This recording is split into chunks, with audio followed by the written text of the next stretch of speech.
Hi, Shanti Dawes. Hi, everyone. We're here with Jubilee Magazine. Hello. We have the one and only Miss Shanti Dawes, and we're here at the W.E.E.N networking event here on the campus of Clark Atlanta University. So she is actually on the board of W.E.E.N, and we're going to find out about her journey. So tell me, how did you get started in the industry? Well, I'm a native of Atlanta, Georgia, and graduated from Benjamin Mays High School in 1989. Okay.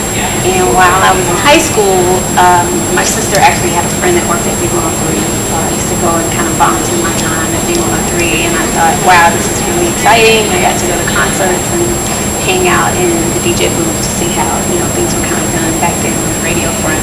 So I knew I wanted to be either involved in music or communications, and started doing some research at colleges and universities, and also was attending a few of the Jack the Rapper conferences back in the late 80s, which was a great networking opportunity for aspiring executives and musicians and so forth. So I ended up deciding to go to Syracuse University. I majored in television, radio, and film. I immediately got involved in as many activities on campus as possible. I was a real hungry young woman back then, and I know you were speaking earlier about women kind of taking control of their own destiny and really finding their own platform and not waiting for someone to give it to them. So I had a couple people that were good mentors back then, and they just said, do as much as you can, and always try to carry yourself with as much respect as a woman going into music as possible. So I became assistant promotions director at the college radio station. I was an on-air disc jockey. I had the graveyard shift. Okay. 4 in the morning. Wow. I was an ambassador. I gave tours around the campus, and that was more just to get to know people on campus and see what other opportunities were there, not necessarily with music, but just trying to build my base of contacts within the university. I also wrote for a little newsletter we had called The Happenings. So I would review CDs, give my opinion, and so that afforded me the opportunity to write to people at record companies and say, hey, I write for this little newsletter. It'd be great if you send me product. And by working at the radio station, same thing. If you send me product, we'll give you reviews, we'll play your music.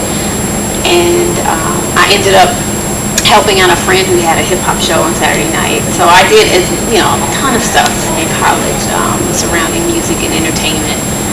And I also continued to go to conventions and network and so forth. So the summer after my sophomore year, I actually ended up getting an interview for an assistant position here in Atlanta at Capitol Records. It was typically most of the major companies are based in New York or LA, but they had branches here back then, and branches was just a division of those companies. And so the gentleman who was the VP of Urban Promotions gave me a shot. His assistant was pregnant for the summer. Wow. So it wasn't even an internship. I had to replace her as his assistant, faxing, typing up memos, getting coffee, all of the above, booking travel, that sort of thing. But it gave me the opportunity to learn a lot about the music industry and record companies. So I worked for Capitol Records for 2 summers, went back to Syracuse, graduated, moved back to Atlanta, worked as Sony Music used to have a minority internship program, so I did that for 3 months.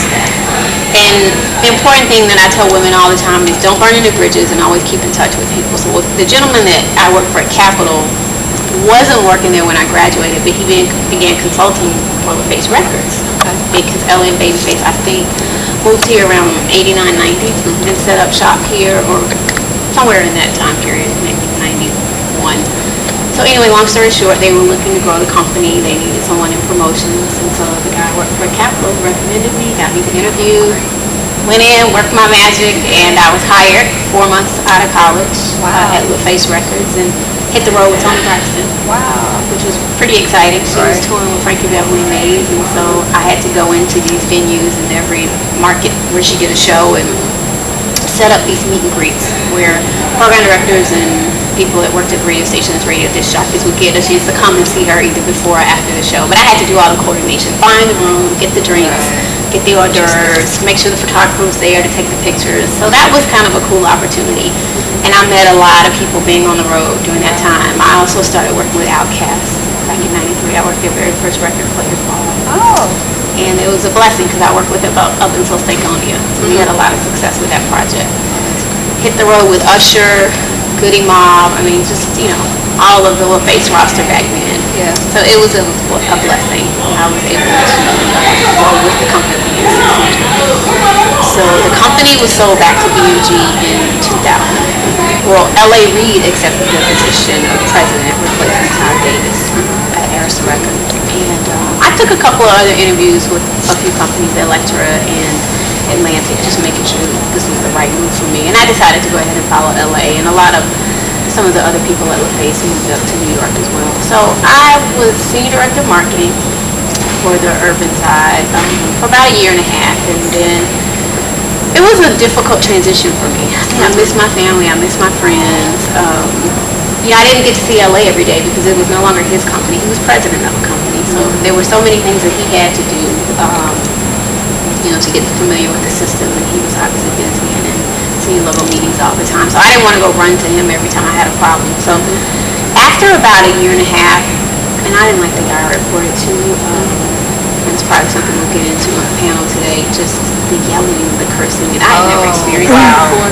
And I didn't feel like this gentleman understood marketing because he was a great promotions person, but I had to report to him, and just the verbal abuse, I had never experienced in the workplace before.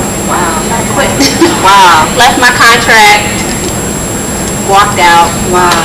And took a leap of faith and went home for about 4 months. And, Home meaning Atlanta? Atlanta, yeah. Okay. Came back home and tried to just figure things out and do some soul searching. I knew I had this apartment in New York I was going to have to continue paying for. Right. So my savings was running out.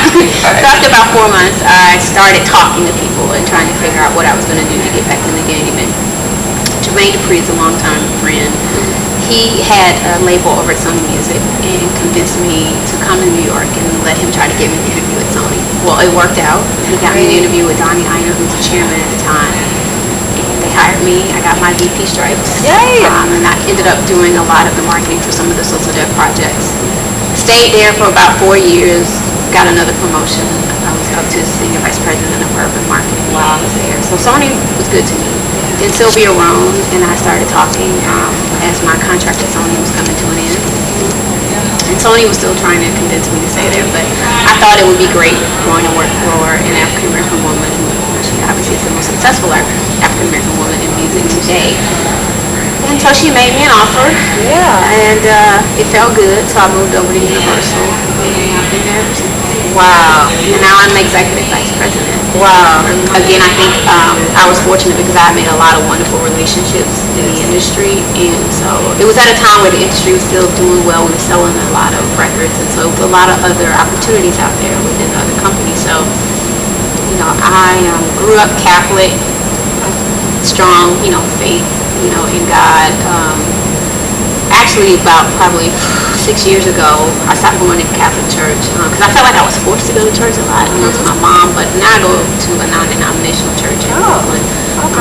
Pastor A.R. Bernard, and I realized that it's not necessarily about religion, but about your relationship with God. And I've always been, strong on faith. And I just walked away and I said, I know God will work it out for me. I might have to struggle. It might not be, all glitzy and glamorous as I'm used to, that sort of thing. But you can get through anything. I have testimony with that. I lived it. I walked away and I was able to go back and then get a higher position and still be able to, flourish within the industry. And just can't be afraid. Because one thing I've learned in this industry, whether you're a woman or a man, you're your biggest cheerleader.